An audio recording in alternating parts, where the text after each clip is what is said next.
Hello प्यारे बच्चों, कैसे हैं आप सब? बढ़िया। चलो आज हम नया चैप्टर पढ़ेंगे। कौन सा चैप्टर पढ़ेंगे बच्चों? 9th chapter. इस चैप्टर का क्या नाम है? इस चैप्टर का नाम है चांद का झिंगोला। Very good. चलिए बच्चों, ये क्या है? यह एक कविता है। इस कविता को पढ़ेंगे, फिर उसको समझेंगे, इसके बाद इसका हम अभ्यास करेंगे। Very good. चलिए बच्चों, पढ़ते हैं और इसको समझते हैं। क्या लिखा है इस कविता में? हट कर बैठा चांद का एक दिन, माता से यह बोला, सिलवा दो माँ मुझे ऊन का मोटा सा झिंगोला। सन सन चलती हवा रात भर, जाड़े से मरता हूँ, ठिठुर ठिठुर कर किसी तरह यात्रा पूरी करता हूँ। बच्चों, क्या आपको पता है झिंगोला क्या होता है? हाँ, झिंगोला मतलब टोपी, ऊन की टोपी। Very good. तो ये क्या कह रहा है पैराग्राफ? ये चांद है। चांद क्या कह रहा है? अपनी मम्मी से बोल रहा है। चांद वो हट कर बैठ गया है, मतलब जिद कर बैठ गया है। बोल रहा है, मम्मी मुझे सिलवा दो ना ऊन का मोटा एक झिंगोला, मतलब एक ऊन की मोटी टोपी। सन सन चलती हवा रात भर, ठंडी ठंडी हवा चलती है ना रात को। Very good. तो चांद अपनी मम्मी से कह रहा है, मम्मी ऊन का मोटा झिंगोला सिलवा दो। रात भर पूरी ठंडी हवा चलती है, सन सन करती हुई। हवा कैसे चलती है? सन सन सन, ऐसे ही चलती है ना। बहुत अच्छे। जाड़े से मरता हूँ, ठिठुर ठिठुर कर किसी तरह यात्रा पूरी करता हूँ। तो चांद क्या कह रहा है अपनी मम्मी से? बोल रहा है, मम्मी पूरी रात हवा सन सन चलती है और पूरी रात मुझे ठंड लगती है और मैं ठिठुर ठिठुर कर यात्रा पूरी करता हूँ। Very good. आप तो बड़े अच्छे से समझ रहे हो। चलिए अगला पैराग्राफ पढ़ते हैं। इसमें क्या लिखा है? आसमान का सफ़र और यह मौसम है जाड़े का, न हो अगर तो ला दो कुर्ता ही कोई भाड़े का। तो चांद क्या कह रहा है बच्चों? कह रहा है आसमान का सफ़र और यह मौसम है जाड़े का। चांद क्या करता है बच्चों? आसमान में चक्कर लगाता है ना, आप देखते हो ना। हाँ, तो बोल रहा है जो सफ़र है आसमान का सफ़र है और ये मौसम है किसका? जाड़े का, मतलब ठंड का मौसम है। न हो अगर तो ला दो कुर्ता। क्या कह रहा है चांद? अगर हमारे पास कुर्ता नहीं है तो कुर्ता भाड़े से ही ला दो, मतलब किराए से ही ला दो किसी और का। Very good. आप तो समझ रहे हो। चलिए आगे का पैराग्राफ पढ़ते हैं। बच्चे की सुन बात कहा माता ने, अरे सलोने कुशल करे भगवान, लगे ना तुझको जादू टोने। जाड़े की क्या बोल रही है माँ? ये वाला पैराग्राफ समझते हैं। कहते हैं बच्चे, माँ किसको कह रही है बच्चे? चांद को। कैसे? बच्चे सुन बात कहा माँ ने। क्या कहा? माँ ने क्या कहा? अरे सलोने कुशल करे भगवान। बोल रहा है कि भगवान भला करे, लगे ना तुझको जादू टोना, मतलब तुम्हें कोई जादू टोना ना लगे। इसके आगे पढ़ते हैं बच्चों। जाड़े की तो बात ठीक है पर मैं तो डरती हूँ, एक नाप में कभी नहीं मैं तुझको देखा करती हूँ। क्या बोल रही है बच्चों? माँ ने कहा जाड़े की तो बात ठीक है पर मैं तो डरती हूँ, मैं डर रही हूँ, एक नाप में कभी नहीं मैं तुझको देखा करती हूँ। Very good. चलिए आगे का पैराग्राफ पढ़ते हैं। कभी एक अंगुल पर भर चौड़ा, कभी 1 फुट मोटा, बड़ा किसी दिन हो जाता है और किसी दिन छोटा। तो क्या बोल रही है बच्चे माँ? माँ बोल रही है कभी एक उंगली क्या हो जाता है? चौड़ा हो जाता है, कभी 1 फुट मोटा हो जाता है, कभी किसी दिन हो जाता है और किसी दिन छोटा, मतलब कभी जो कुर्ता है वो बड़ा हो जाता है और कभी कुर्ता छोटा हो जाता है जब माँ कुर्ता सीलती है। Very good. घटता बढ़ता रोज किसी दिन ऐसा भी करता है, नहीं किसी की आंखों को तू दिखाई पड़ता है। माँ क्या कह रही है? माँ कह रही है कि कभी तू 1 अंगुल क्या हो जाता है? बड़ा चौड़ा हो जाता है और कभी 1 फुट क्या हो जाता है? मोटा।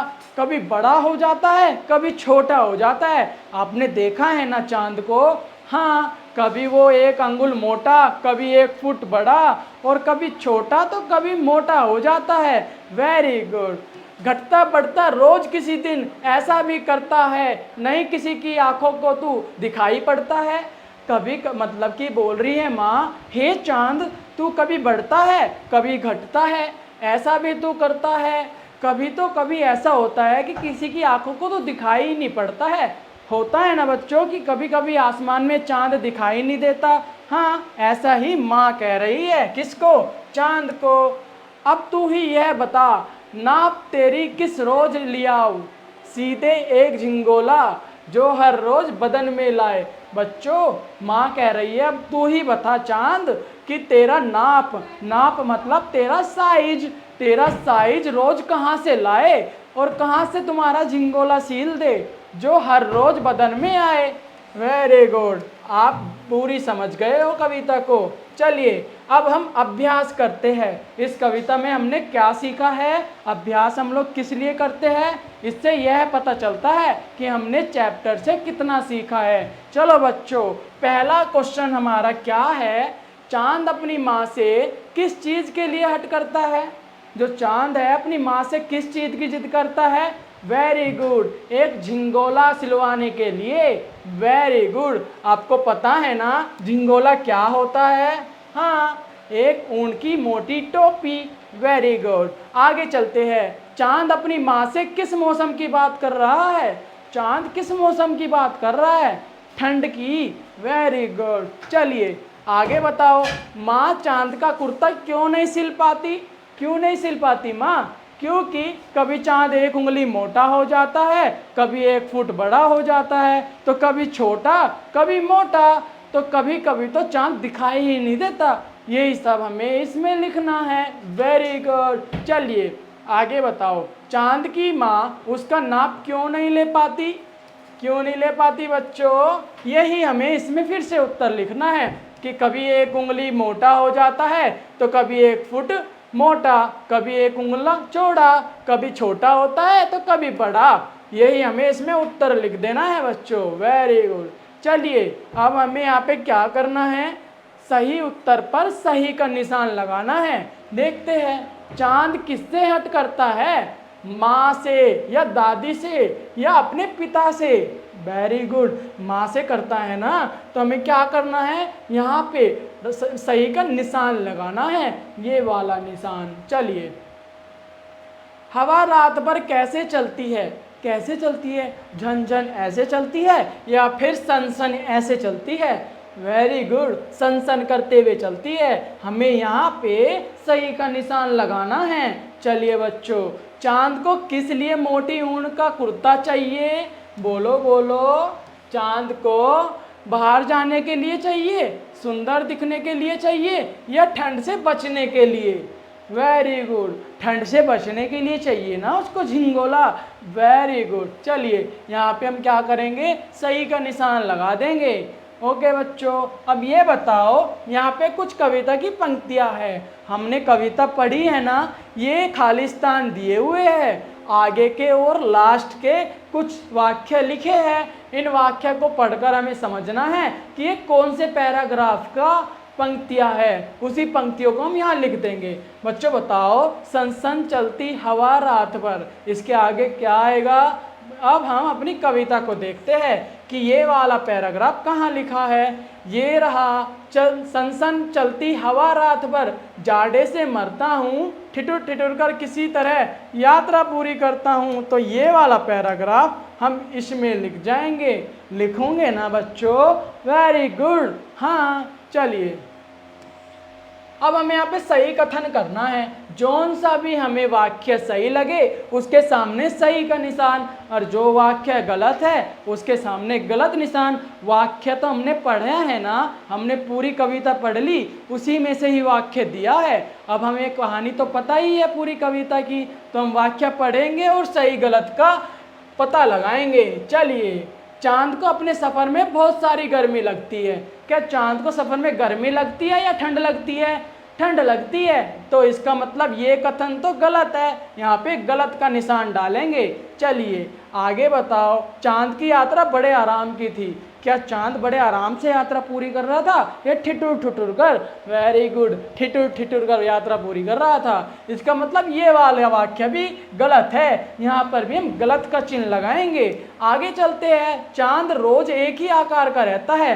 क्या चांद रोज एक ही जैसा दिखता है? नहीं ना, कभी वो छोटा दिखता है, कभी बड़ा दिखता है, कभी कभी तो वो दिखता ही नहीं है। वेरी गुड, इसका मतलब ये वाला वाक्य भी क्या है? गलत है। यहाँ पर भी हम गलत का चिन्ह लगाएंगे बच्चों। आगे चलते हैं, माँ के लिए चांद का झिंगोला सिलवाना मुश्किल था। बिल्कुल सही बात, क्योंकि चांद कभी छोटा होता है तो कभी मोटा, कभी बड़ा होता है तो कभी दिखाई ही नहीं देता। इसका मतलब माँ को तकलीफ हो रही थी, उसका सही नाप हमें मिल नहीं रहा था माँ को। चलिए ये सही है, यहाँ पे हम सही का चिन्ह लगाएंगे। आगे पढ़ते हैं बच्चों, पांचवें में क्या पूछा है? यहाँ पे कुछ विलोम शब्दों का मिलान करना है। इस साइड कुछ शब्द दिए हुए हैं और उसके सामने भी कुछ शब्द है। जैसे सर्दी, सर्दी का विलोम क्या होता है? सर्दी का विलोम गर्मी होता है ना। तो बताओ बच्चों, गर्मी कहाँ लिखा है? वेरी गुड, ये रहा। तो सर्दी को गर्मी से मिलाना है, मतलब सर्दी के सामने गर्मी लिखना है अपनी सीट पर। चलिए अब ये बताओ बच्चों, दूसरा शब्द में क्या है? रोशनी। रोशनी का विलोम शब्द क्या होता है?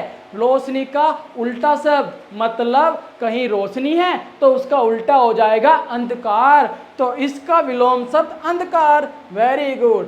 काले का बताओ बच्चों। वेरी गुड, सफेद। अरे आप तो काफी समझदार हो गए हो। ओ, आधे का क्या है? आधे का पूरा। कोई चीज आधी है, उसका विलोम शब्द क्या होगा? पूरा। वेरी गुड बच्चे, आप तो काफी समझदार हो गए हो। अब इसके सामने मतलब अगला चैप्टर, 10वां चैप्टर, ये कब पढ़ेंगे? नेक्स्ट क्लास में। उससे पहले क्या करना है? आपको अपना होमवर्क कंप्लीट करना है, ये वाला होमवर्क। जब आप होमवर्क कंप्लीट कर लोगे उसके बाद हम 10th चैप्टर पढ़ेंगे। पढ़ोगे ना? अपना होमवर्क कंप्लीट करोगे ना? Very good. ठीक है बच्चों, मैं मिलूंगा अपने नेक्स्ट क्लास में। आप अपना होमवर्क जब तक कंप्लीट कर लेना। ठीक है, बाय बाय बच्चों।